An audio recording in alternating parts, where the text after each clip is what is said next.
risk. Goodness, that word just sends tingles up my spine.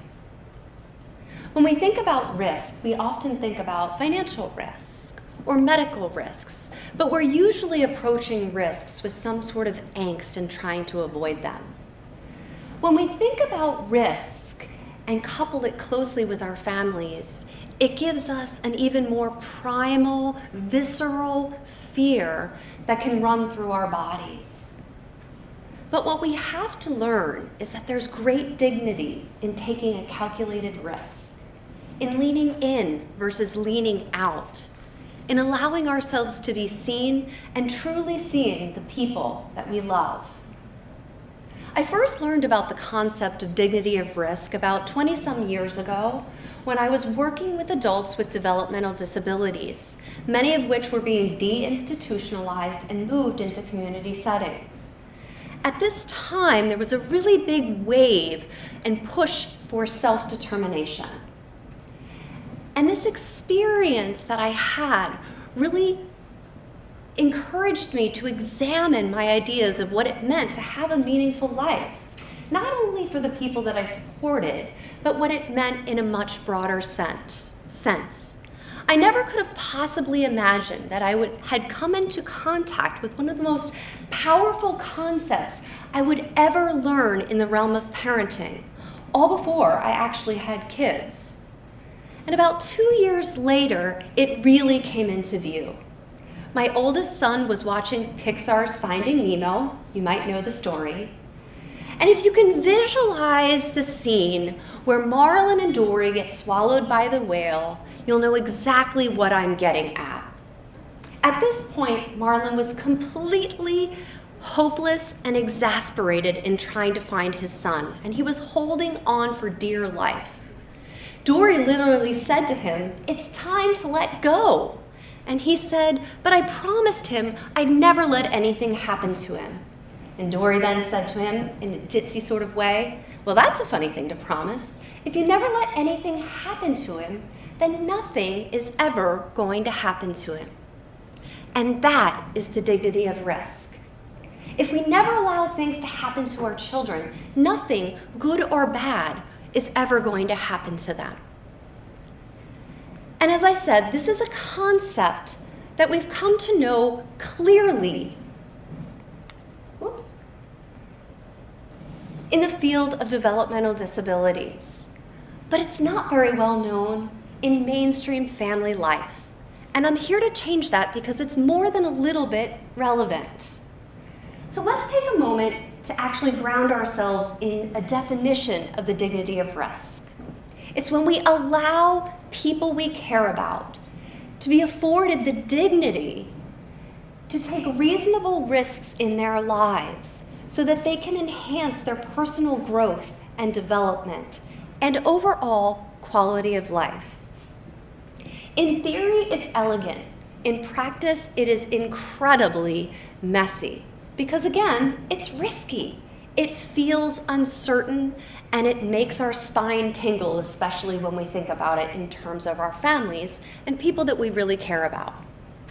What I've come to know is that there are two universal truths in the realm of parenting.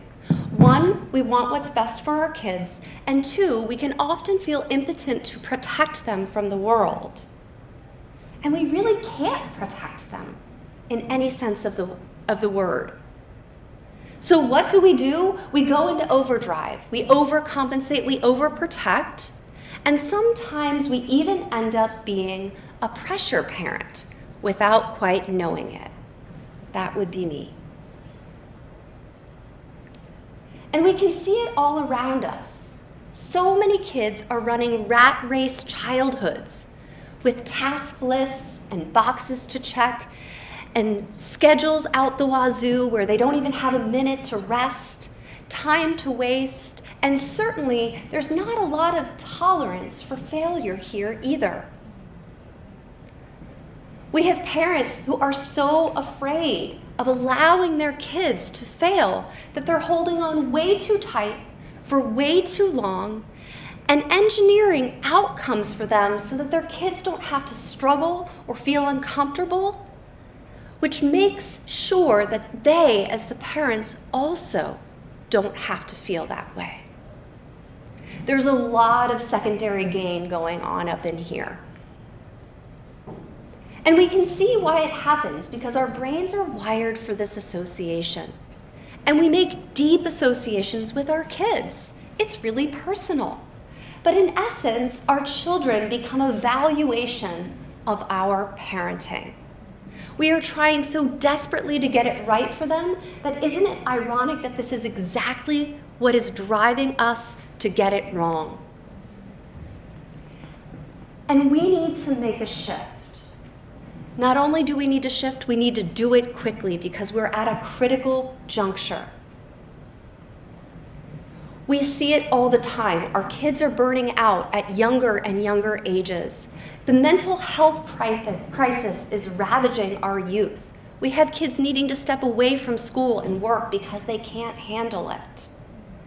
We have kids that have a higher propensity to cheat because they are intolerant of being able to make a mistake. And when they do make a mistake in the classroom or in their sport, they will often tell us that the people they're most afraid to face are their parents. We are in a collective crisis. Our kids are being swallowed by ballooning expectations, and we are the ones that are blowing up the balloons. And the long-term effects are really dire. We have to stop from our constant hustling and proving our worth and recognize the impact that this is having on our children. Despite all of this, I am hopeful. I think that we can really make a change, and we can use dignity of risk moments to help us do that. I like to think about these moments as doorways, as salient opportunities for us to grow together, to create deep connection and to bolster trust, and also help potentiate self-leadership in our children. But first we have to notice that they're happening. And these are moments that are happening in our regular lives all of the time. But when we notice it, we can label it. And when we label it, it can become a powerful way to shape our behavior and our responses.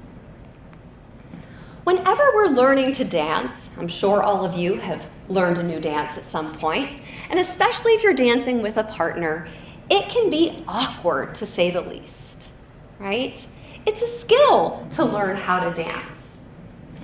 And when we're teaching the skill of learning how to dance with the dignity of risk, one of my tried and true mechanisms for helping people sort of navigate this uncertain process is to create a behavioral chain or a response repertoire that they can use to sort of guide them through.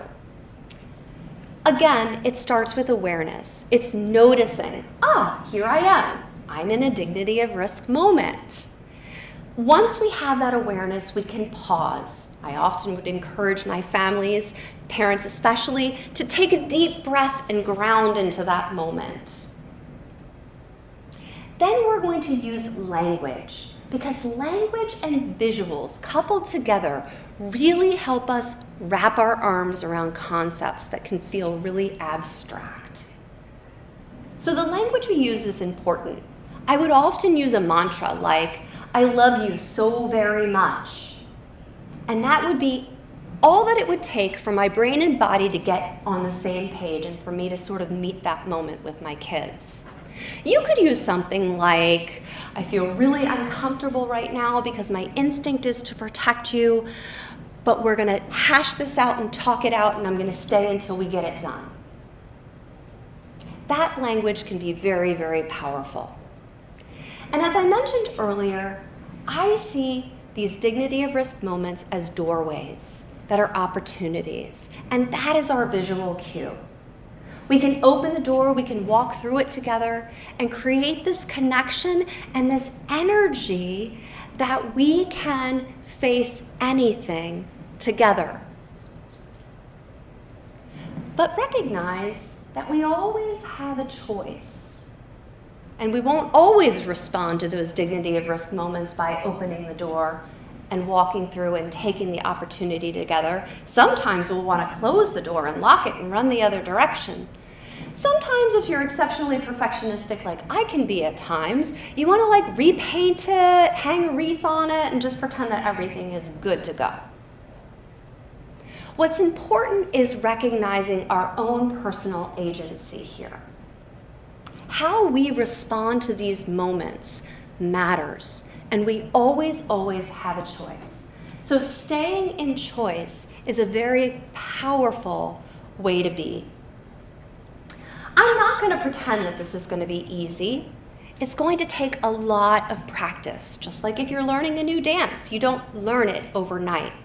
But your willingness to get down and dirty, stay in those moments, and practice it right along with your child will ensure that that learning and connection is, in fact, happening.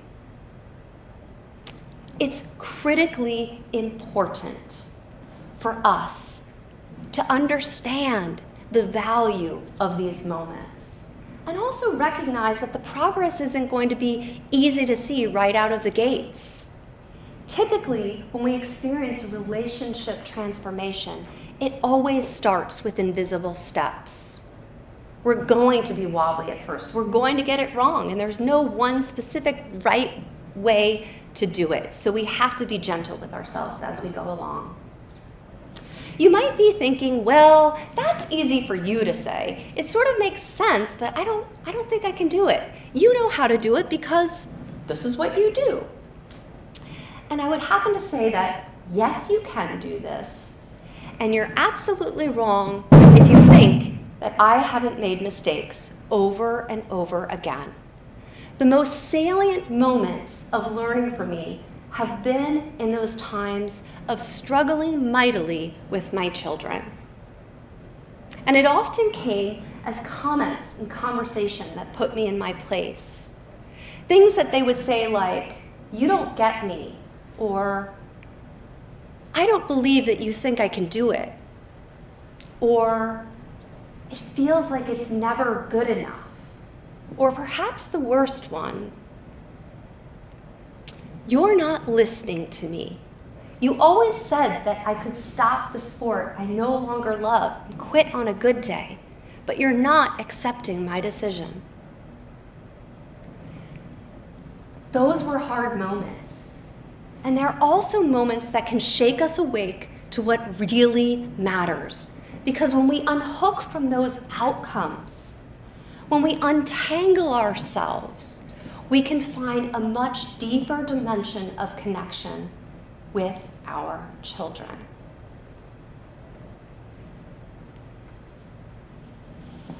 It can feel really, really hard. But we absolutely must do this.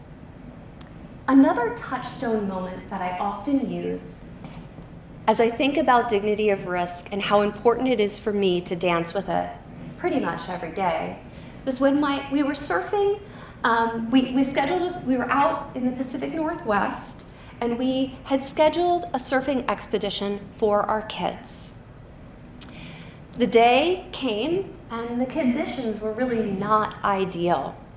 The surf was crashy, it was foggy, and the instructor said, "You guys can still go, but you have to stay close to me, and you have to be adept at really reading the rip currents, because otherwise you're going to end up in the reef or out in the open sea, and it's going to be a helicopter rescue."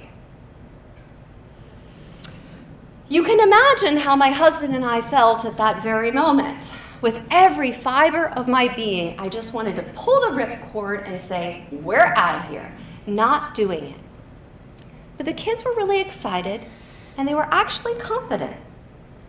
And so we had to sit in that moment and allow them to have the experience and trust that they could know their limits. And this is really important because there is a lot of nuance to this process. Sometimes these dignity of risk moments are going to warrant a helicopter rescue. And other times we just need to stand back and let our kids try. One thing I can promise you is that there will always be this inherent tension between holding on and letting go. But I truly believe that we can be change agents in our families. I also believe that we really can make meaningful shifts in our parenting paradigms. Imagine what it would look like if we had droves of parents willing to dance with dignity of risk moments each and every day. What would that look and feel like for our kids? What would that look like for us as a society? So I encourage you to confront your intentions here. How many dignity of risk moments are you willing to endure for the sake of your family? Are you willing to open that door and get to work? I hope that you are. And I hope that as you do, you keep this top of mind. Our children's achievements, accolades, mishaps, and blunders are not evaluation of our parenting. But what is evaluation of our parenting is our willingness to anchor in and stand beside them no matter what, in their discomfort and in our own. We as parents hold the key to this transformative growth opportunity. And I'm going to ask you to take this key and put it in your pocket, and as you employ this principle throughout the days of your life, remember that a truly meaningful life is made up of thousands of dignity of risk moments. And that even though our doorways are all going to look different, the result is the same. We build bonds of connectedness, trust, and a generation of children who are so confident in their own self-leadership that they can really reach their own potential. And they also recognize that risk is an inherent part of growth.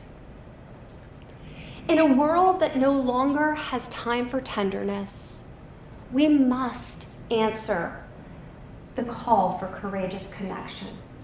And we must understand that it is our responsibility to transform that pressure into purpose and lead our children forward with love. Thank you.